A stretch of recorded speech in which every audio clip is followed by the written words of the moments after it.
Oh, g'day everyone. Welcome to this edition of DURKO's Notebook for the 2023 Brazilian Grand Prix. Got a message during the week from my mate AJ. He said, make sure you shave before the race, DURKO. Don't know why, but anyway, forgot to do it. Now I'm doing it before the notebook. Got a lot to talk about, so pull up a pew, sit back, relax and enjoy the show.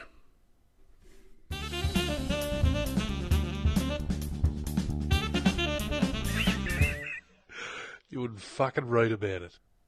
So for round 23 of the F1 circuits, they've returned to the Interlagos circuit outside the city of Sao Paulo. It's one of the great circuits of the calendar, I think. It's been around for decades, but it always offers a great race and great challenge for the drivers, especially with the way the circuit's laid out. The centre S's coming up through the back corners there. It's just long, it's an uphill climb, and it just always offers great racing. So instead of no track limits for this round, we saw the drivers, especially George Russell and a couple of others, handed out pit lane penalties for blocking up the pit lane as usual, as they tend to do. And that was great to see that the FIA have changed that ruling. So for the sprint shootout race, Ocon was clearly and completely evidently at fault for his manoeuvre, I should say, on Alonso. Now, he blamed Alonso for cutting in front of him, but you can see from the onboard that Ocon clearly has got a fistful of bloody oversteer and understeer and all sorts of shit going on because he's just fighting with the steering wheel. Sure, admittedly, you could say Alonso cut across him a bit, but really, Ocon, mate, yeah, you got to take that by yourself. Don't blame Nando for that. So the sprint race, I don't think it was that exciting.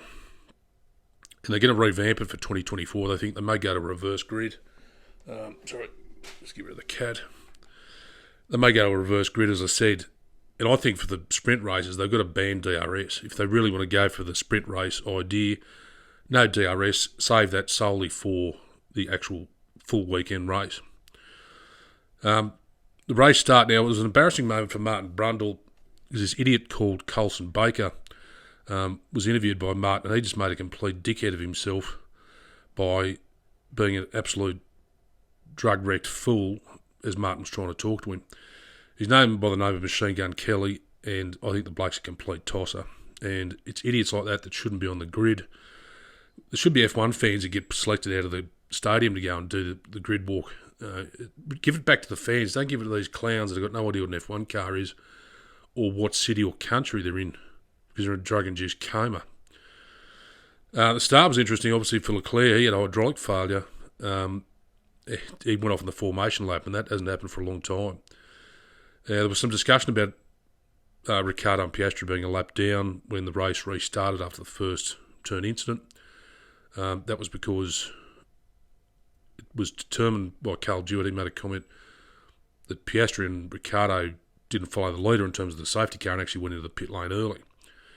Now, that followed from the first lap, first corner incident between Albon, Magnussen and Hulk as they tried to get into turn one for the centre S's, and it just didn't work out for them. And Albon's car was absolutely destroyed. So that was just a racing incident, of course, because it's the first lap. It became a race of strategy for both the tyres and the engine temperatures because obviously George Russell retired with extremely high oil temperatures. Both Alphas went out with a technical issue, and that's all they were going to say it was. They weren't going to disclose anything else. And obviously the Mercs had a bit of a shit weekend. They didn't get the best results they wanted, and Toto was quite adamant in saying that he was clear, open, and saying that they did have a pretty shit weekend. So it came down to it. Obviously, Max won again, 52 wins for him now. But the thrilling action was obviously the last lap because for the last couple of laps, Chico and Nando were fighting each other, cat and dog, just overtaking DRS, right, get back in front, lap after lap towards the end. And then the last lap, it came to the last climb up the hill. And Nando only just beat Perez by a very, very small margin. As you can see from this photo, there was nothing in it. So that was, the last lap was really an edge of the seat sort of lap to watch. So that's it. The last thing I wanted to talk about was obviously there was a lot of discussion around the pit lane exits, pit lane entry, and Max overtaking other cars. Well, he overtook two cars at the pit exit because there's nothing I can see in the rules that says you can't do it. and he overtook one of the McLarens coming into the pit and went around the left-hand side of them. Obviously the FIA just disregarded all the unsafe releases from the pit boxes when cars were coming in. They weren't too concerned about that, and they weren't too concerned about what Max was doing. But obviously that might be something they need to look at and rewrite in the rules. So we'll see what happens to that. So that's it. But overall, it wasn't a bad race.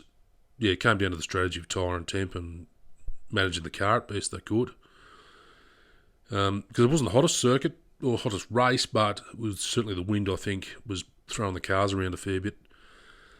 So that's it. So in a couple of weeks' time, we're off to Las Vegas. We haven't been there for many years, and it's going to be interesting to see what happens both on the circuit and around the circuit in terms of hospitality and staffing and so forth. That's become a bit of a hot topic with what's going to happen there. So that's it for this edition of DURKO's Notebook, and I'll see you in a couple of weeks. Thanks for watching. Bye-bye.